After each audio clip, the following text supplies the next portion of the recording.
Welcome to Breaking Ties, a new you after divorce. This is your go-to source for practical advice and support for when the divorce process has finished. Join us each weekday for a quick chat where we'll cover a variety of topics related to post-divorce.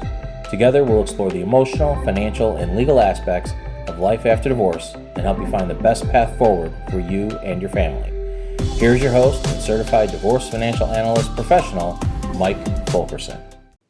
Hello, and welcome back for day 2 of the Breaking Ties interview series, where we talk with professionals who assist those getting through the divorce process. And this week, we're actually looking post-divorce for most of us as far as moving on through the dating process. And with this, we're going to go over some of the common questions you have all week. So with me today is Patti Warsaski. And Patti is a dating coach and the owner of A-Game Dating Coaching for Men and Women. And I tell you, yesterday we had some great, information. So if you're joining us for the first time today, I highly recommend you go and listen to yesterday's episode as well, because Patti shared some gems. Welcome back to the podcast, Patti. How are you? I'm great. This is wonderful. I'm glad to be back doing this. Excellent.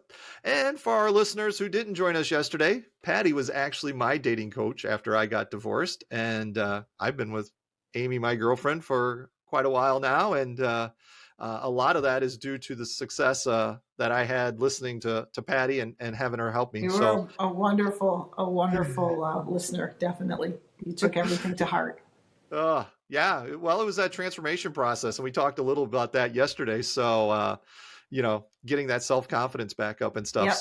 Yep. Yeah. So it was fantastic. So today we're going to move on in that kind of after divorce dating process. And this question I'm sure comes up a lot when you talk with clients. And that is, how do I navigate the dating apps and online dating profiles and seeing, after I'm divorced? Well, like I said yesterday about the dating after divorce and how it's not a one-size-fits-all process. It's the same thing with dating apps. It really is. You can have a million people that have success on one platform, and then you can try it and it just doesn't work for you. You don't connect with it. You don't get the results you want. So I would say research all the different platforms out there. See what works for you. Don't spread yourself too thin. I know a lot of people will be signed up to 5 different dating apps. I don't think that's necessary, because what you're doing then is you're just pairing up with the people that are also signed up to 5 different dating apps. And we're always, in dating, we're looking for quality over quantity. It's not about how many dates you go on. I know a lot of people think like, the law of averages. I will go on a million dates and something's going to stick. I think when we talk about our dating needs and what we're looking for out of dating, whether it be a long-term commitment or just companionship or, whatever it may be, I think we still really have to have the insight on what we genuinely want. And if not, you kind of end up settling. And then the settling might feel okay in the beginning because you've got companionship, somebody to go out with, somebody interesting and new to meet and get to know. But over time, that kind of wears thin. So when you're looking for those dating apps, really use the free trials to go through the platform, see if the platform works for you. Also, talk to friends. You can ask who's had success. It doesn't necessarily mean that that's the right one for you, but people are very wonderful when it comes to sharing stories and the pros and the cons. Someone will tell you, well, if you use this app, you will have to answer 1,000 questions. Or if you use this app, you need to do this or that, or it's only the women choosing, or, you've got to just find what fits for you. Try a couple, do the free trials. If it doesn't work for you, move on to another one. There are obviously the big ones that everybody knows people have success with. So if you want to start there and then kind of funnel down to what's more personalized for you, that's why dating apps like marryafarmer.com exist, because people look for different things. If you're an adventure seeker, there's dating apps for people that seek that, or a traveler or something. Now, in a more broad sense, I will say one of the key things on these dating apps, which is a make it or break it, is your profile. I cannot say it enough. A profile should not be filled with me, I. It's wonderful to express things on the profile that are things that you like in your life or interesting things about your life, but leave room for someone else to see how they can fit into your life. So, for example, if you're a traveler, say something like, I love to travel, can't wait to find the right person to go on my next great trip with, or something. So then someone can envision a place for themselves.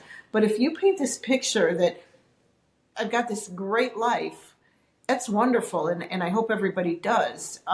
But the person reading it is going to be, okay, well, where do I fit into that? This person has talked about their kids and their family and their job and their hobbies.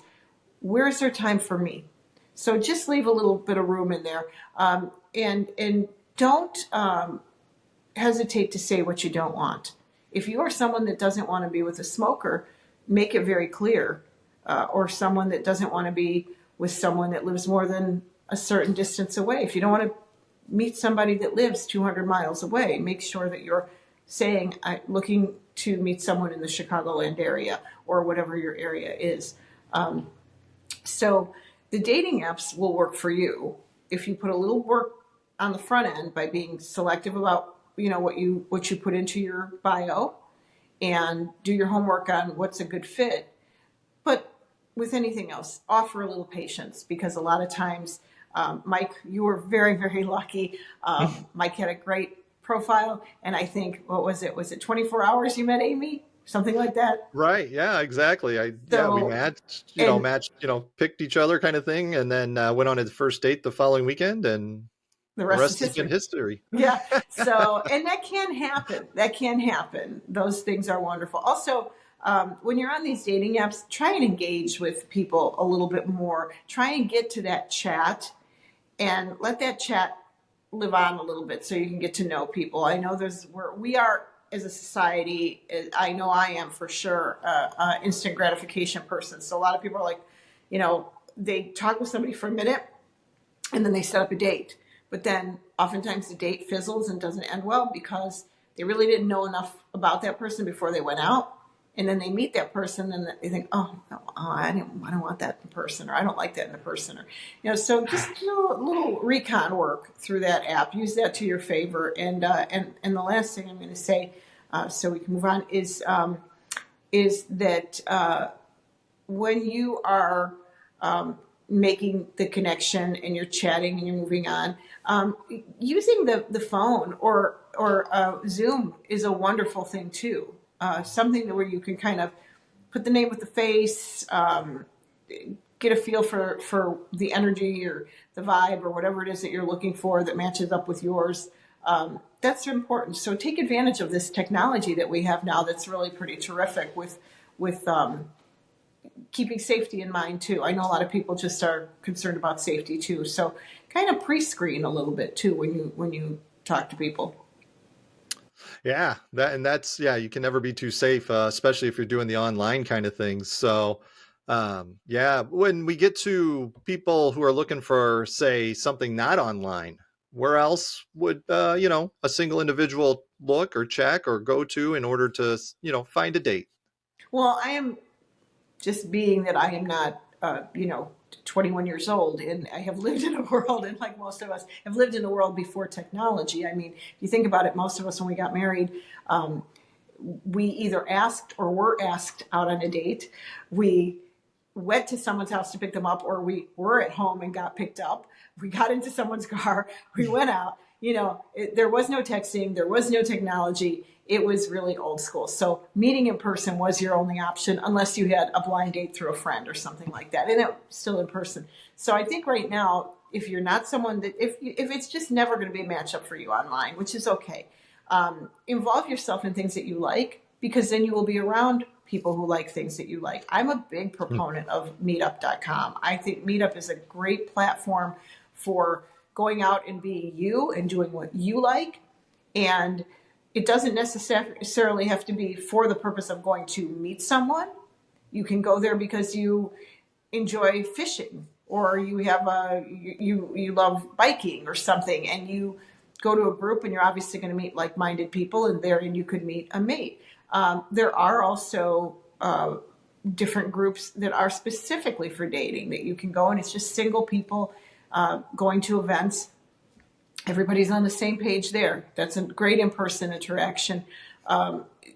There's also be open to if the timing is right, if a friend says to you, hey, I have this friend, or I know this person, or I have a neighbor, I think you guys might hit it off. Be open to that. If you feel like you don't want the pressure of the old traditional blind date, see if there's going to be an event where that other person is going to be at. Maybe your neighbor or friend or family members throwing a party, and then you can get to know each other that way too. And let me tell you, smile wherever you go.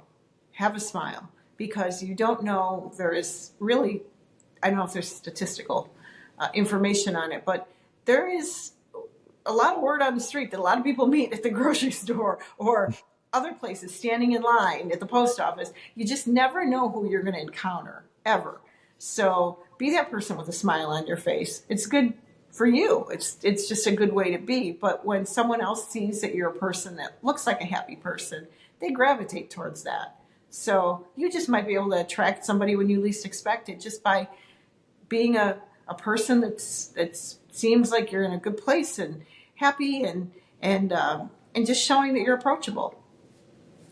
Yeah, boy, and that's really good information, because not everybody is comfortable with the technology online and how to use a dating app and stuff. And so some people just prefer the old fashioned face-to-face handshake, hug kind of thing. And, you just see where the night plays out.